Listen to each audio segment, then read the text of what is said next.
As individuals, we might feel small and insignificant in comparison to the stars and the scale of our natural environment. However, our collective society has gained immense power and has permanently changed the face of the earth through the development of our communities. Now, we can't change a game this dumb one rule or one player at a time. The problem is the goal itself. We need solutions that change that. What if we built this game around the goal of better?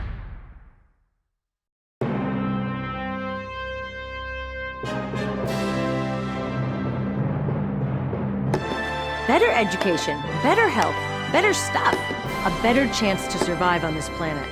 That's what we all want, right? So shouldn't that be what winning means? Changing the goal of the entire economy is a huge task. Of course, we can't do it all at once. But when we focus on game-changing solutions, we gradually make it possible for a new game to be played. The question becomes, how dependent on oil is our current subdivision development paradigm? I went to my local community in Crozet, Virginia to investigate. Let's observe what we have in this neighborhood. We have large houses, large front lawns, a driveway, and a 2-car garage for each house. But say we are not in a car. Now what do you not see? You don't see any sidewalks or any bike paths. This means that if I lived in this community and I wanted to grab some milk from the store or get a Redbox movie, I would have to drive the entire 0.4 miles to get to the shopping center across the street. Citizens who live in subdivisions such as Corey Farms only have one option when it comes to going to work, going to school, or going shopping. They can't walk, they can't bike, and there is no form of public transportation. They have to put gasoline in their car and drive. In this current development paradigm, we are not providing our citizens an energy-efficient means of transportation. It's about designing communities that are more vibrant, that has homes, that has apartments, that has shops. mixed use, compact, walkable, Hope it has some trees, hope it has some green space. where people have more transportation choices and where our daily needs and amenities, like our schools, our jobs, our restaurants, and our shops, are located close to where we live. It also helps conserve land, so it works for the planet at the same time.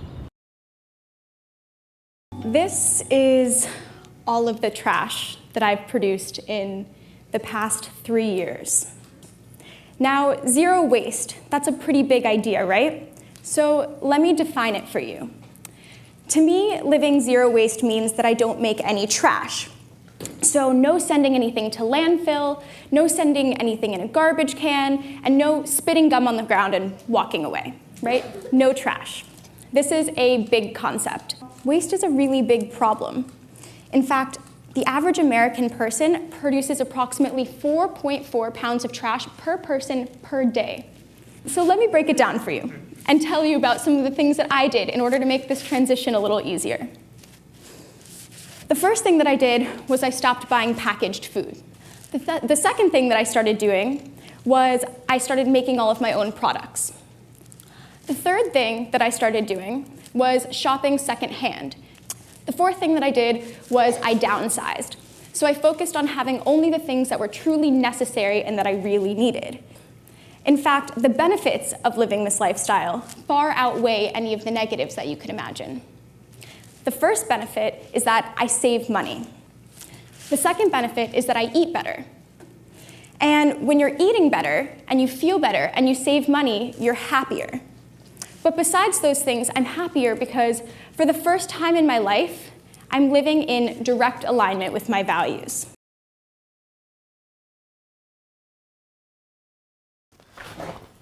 Well, and look at this. This is our what we call our digester.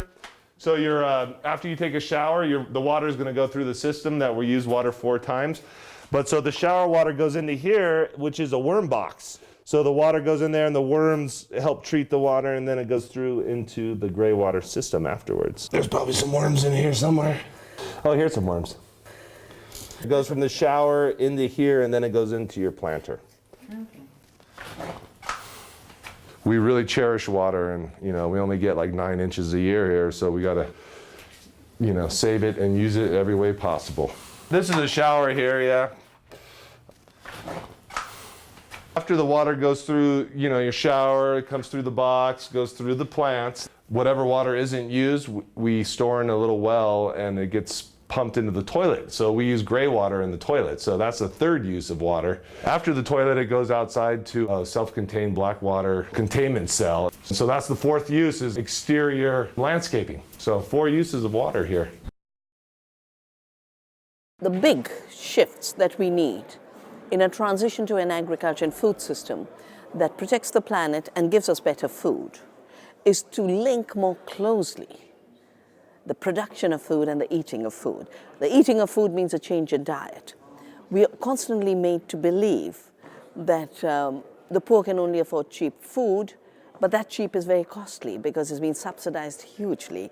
The cheapest food is what grows closest to home, what is ecologically produced with low external inputs, and is not expensive in terms of the health costs that it generates. So we need good food everywhere, and the earth has the capacity to produce it.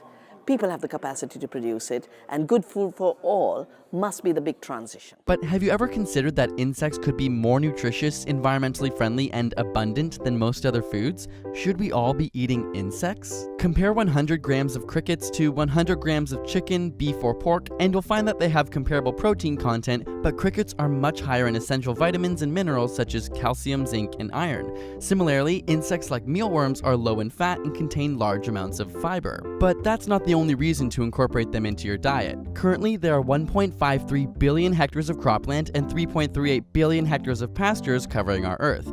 Essentially, 38% of the land you see on a map is used for agriculture and farming. But where it takes 200 square meters of land to grow 1 pound of beef, it only takes 15 square meters to grow 1 pound of crickets. Furthermore, by 2025, it's expected that 1.8 billion people will live in areas with little to no fresh water. And yet, 70% of our fresh water sources are used in agriculture alone. To produce 1 kilogram of beef, it takes 22,000 liters of water, whereas 1 kilogram of pork takes 3,500 liters and 1 kilogram of chicken takes 2,300 liters.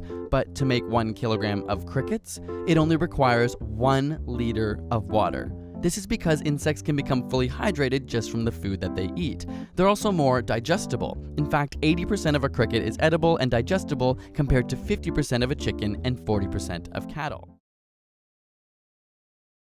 Renewable energy is brought to you by the future, where air is clean, grass is green, and polar bears have plenty of ice.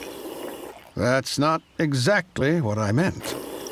Energy. It does work for us. As heat, it cooks our food and warms our homes, schools, and laboratories. As electricity, it powers our lights and our computers. As chemical bonds in our fuel and batteries, it makes our cars, trains, planes, and this forklift go. These are the top 10 potential energy sources of tomorrow. Number 10, space-based solar power. Number 9, human power. Number 8, tidal power. Number 7, hydrogen. Number 6, geothermal heat from underground lava beds. Number 5, nuclear waste. Number 4, solar windows. Number 3, biofuels. Number 2, flying wind farms. Number 1, fusion. It's a really exciting time to be alive. We have a front row seat to the only known transformation of a world powered by dirty fossil fuels to a planet that gets its energy from renewable, clean sources. It's going to happen just once, right now. Without a new goal, all the work we're doing to build a better future will be A, not enough, and B, really hard.